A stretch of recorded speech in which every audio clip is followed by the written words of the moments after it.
Aku sih nggak mikir kok. Saya suka bahasa Jawa. Nah terus tuh opo dia meeting doang. Coba bayangkan. Megawati usul bubarkan KPK. Warganet soroti penangkapan sejumlah politisi PDIP terkait kasus korupsi. Sepertinya Ibu Megawati lupa bahwa kondisi yang membuat KPK kinerjanya tidak efektif saat ini adalah ulah dari partai politik. Satu di antaranya adalah Partai Demokrasi Indonesia Perjuangan. Sebab dua permasalahan utama yang ada di KPK hari ini, baik revisi Undang-Undang KPK maupun terpilihnya para komisioner KPK yang bermasalah, disetujui dan disepakati oleh sebagian besar partai politik di DPR. Apa yang menyebabkan Ibu Mega menyatakan tidak efektif? Itu yang harus dijelaskan kepada publik terlebih dahulu. Apakah ada kajiannya? Apakah ada evaluasinya? Kalau ada evaluasinya, ayo kita bahas bersama-sama. Apakah evaluasi ini berujung pada kebutuhan untuk membubarkan ataukah ke arah perbaikan? Itu kan bisa macam-macam. Oleh karena itulah maka kembali apapun gagasan yang kita dorong ya sebaiknya didasarkan pada evaluasi terlebih dahulu. Boleh KPK dibubarkan, gitu. Tanda kutipnya bahwa visi KPK sudah selesai, artinya korupsi sudah habis, sudah nggak ada, dan itu masih agak jauh. Gitu. Jadi KPK boleh dibubarkan kalau sudah tidak ada korupsi, kan itu. Dan itu masih jauh. Dan ini sebenarnya hal yang sudah bisa dicapai, gitu. Kalau ada niat, ada kemauan, dan setidaknya pemerintah betul-betul mendukung KPK untuk memberantas korupsi dengan cara tidak diintervensi, tidak disuruh untuk kekuatan politik untuk menghantam lawan politik, gitu loh. Jadi diberi independensi dan diberi dukungan penuh. Tapi itu Pernyataan Ketua Umum PDIP, Megawati Soekarno Putri, yang menginginkan agar Komisi Pemberantasan Korupsi KPK dibubarkan karena kinerjanya dianggap tidak efektif, memicu kritikan dari pegiat anti korupsi dan warganet di media sosial.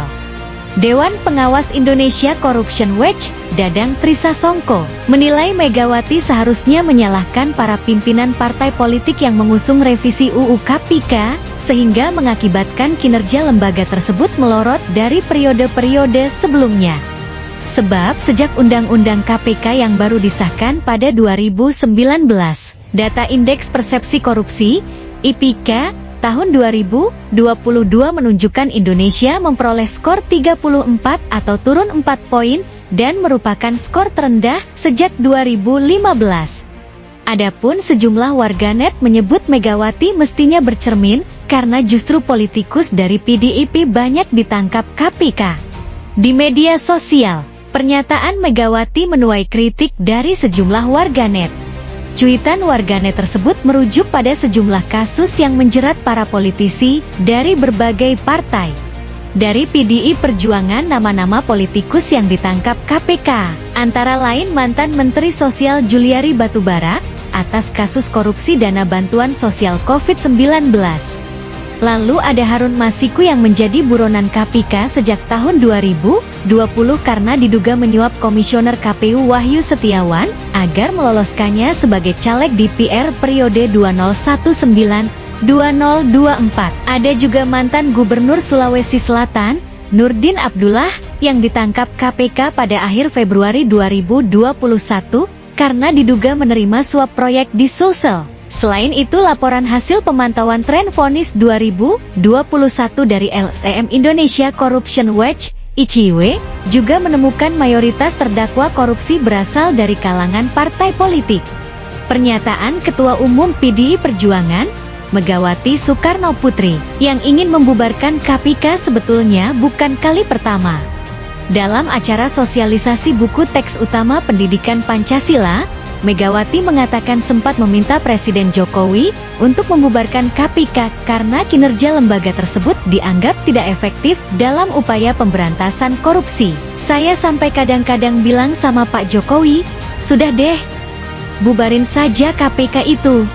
Jadi menurut saya nggak efektif, kata Megawati saat memberikan pidato dalam acara sosialisasi di Detribrata, Jakarta Selatan, Senin, 21.08.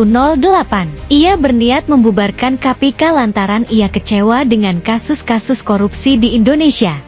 Dia menyebut sempat merasakan hal tidak mengenakan oleh KPK saat menjadi presiden kelima pada periode 23 Juli, 20 Oktober 2004. Kala itu Megawati sempat mengatasi masalah 300.000 kasus kredit macet.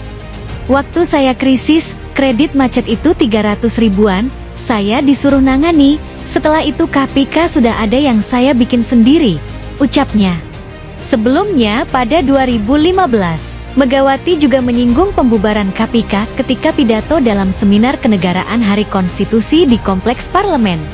Menurut dia, hadirnya KPK harus memberi dampak terhadap kondisi pemberantasan korupsi, sehingga keberadaan lembaga anti rasuah tersebut bisa tidak diperlukan lagi. Kalau sekarang terus puter-puter korupsi, sampai kapan yang namanya KPK? Padahal, namanya Komisi Pemberantasan Korupsi, ya jadi punya alasan tolong korupsi terus berlanjut. Keberadaan komisi yang sebetulnya sifatnya ad hoc ini harus sementara aja, selanjutnya dapat dibubarkan. Dewan Pengawas Indonesia Corruption Watch, Dadang Trisasongko, menilai Ketua Umum PDI Perjuangan ini harusnya menyalahkan para pimpinan partai politik yang mengusung revisi UU KPK, karena mengakibatkan kinerja lembaga tersebut melorot dari periode-periode sebelumnya, termasuk hilangnya independensi semenjak peralihan status pegawai KPK menjadi aparatur sipil negara, dan dipilihnya Dewan Pengawas oleh Presiden Jokowi. KPK melemah setelah UU direvisi yang kemudian memunculkan anggapan KPK adalah bagian dari lembaga pemerintah lainnya. Nah, itu salah siapa? Yang membuat UU yang baru yakni partai politik, ucap Dadang Trisasongko kepada BBC News Indonesia, Selasa, 22.08. Artinya yang patut disalahkan juga para pimpinan partai yang mengendorse revisi UU KPK termasuk Ibu Mega sebagai ketum PDIP, sambungnya.